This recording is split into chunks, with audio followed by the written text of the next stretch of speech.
सो hey guys, कल 15 अप्रैल को market कैसा बिहेव कर सकता है और सप्लाई डिमांड लिक्विडिटी कहाँ पर अवेलेबल है, तो चलिए हम लोग देख लेते हैं। सो फर्स्ट ऑफ ऑल, कल मार्केट ने एक बहुत बड़ा गैप डाउन दिखाया है और इस गैप डाउन दिखाने के बाद अगर आपने मार्केट को रीड किया होगा, तो मार्केट एक वन वे मार्केट में बाइंग आया है। तो अब इस बाइंग को हम लोग इग्नोर नहीं कर सकते, ये बाइंग मेरा काफ़ी इम्पोर्टेंट होने वाला है। तो अब मार्केट कल यानी 15 अप्रैल को कैसा बिहेव कर सकता है, तो इसके पॉइंट ऑफ रेफरेंस से हम लोग देखने का कोशिश करते हैं।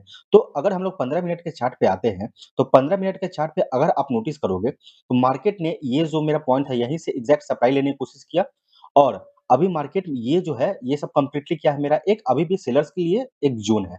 तो मार्केट अगर इसके ऊपर कहीं ओपन होता है, तो यहाँ से यहाँ तक एक बाइंग आएगा और अगर इसके आस-पास मार्केट सस्टेन करता है, तो मेन जो मेरा सेलर्स का लिक्विडिटी लेवल है, वो मैं आपको प्रीवियस कई वीडियोज़ में बता चुका हूँ, वो 24,350 के आस-पास है। तो अगर यहाँ से मार्केट ऊपर निकलता है, तो फर्स्ट टारगेट मेरा 24,050 के आस-पास रहेगा और मार्केट यहाँ पे सस्टेन करने के बाद अगेन ऊपर निकलता है, तो देन मेरा फाइनल टारगेट 24,350 के आस-पास रहेगा। और एक चीज़, अभी अगर आप लोग कॉल ऑप्शन बाइंग करना प्रेफ़र कर रहे हो, तो ध्यान रखिएगा अभी क्वांटिटी जो है उसको मिनिमाइज़ करके चलना है। हमें ज़्यादा बड़ा रिस्क नहीं लेना है, छोटा रिस्क में ही एक बड़ा प्रॉफ़िट कैप्चर करने का कोशिश करना है।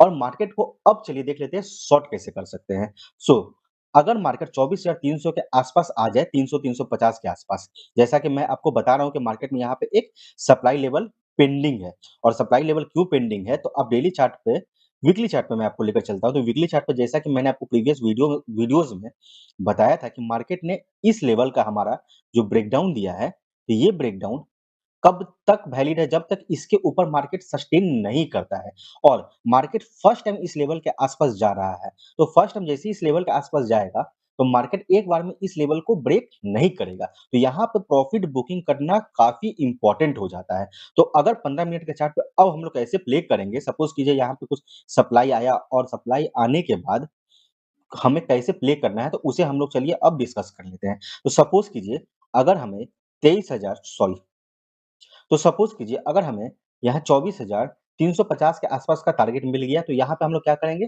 अब इंतज़ार करेंगे कि मार्केट अब यहाँ पे कैसा बिहेव कर सकता है। और यहाँ पे आने के बाद अगर मार्केट रिजेक्शन दिखाएगा, तो फर्स्ट रिजेक्शन में कभी भी पुट का पोज़ीशन नहीं बनाना है। हमें पुट का पोज़ीशन कैसे बना सकते हैं, यहाँ पे आने के बाद अगेन एक पुलबैक आया और पुलबैक आने के बाद अगेन इसके हाई को ना ब्रेक करके यहाँ से रिजेक्शन ले रहा है, देन हमें शॉर्ट करना है इसके हाई को एसएल रख के। उस केस में हम टारगेट थोड़ा बड़ा प्लान कर सकते हैं। लेकिन दोनों केस में अभी क्वांटिटी को काफ़ी लिमिट और मिनिमाइज़ करके ही रखना है। So thank you very much. मिलते हैं अब कल।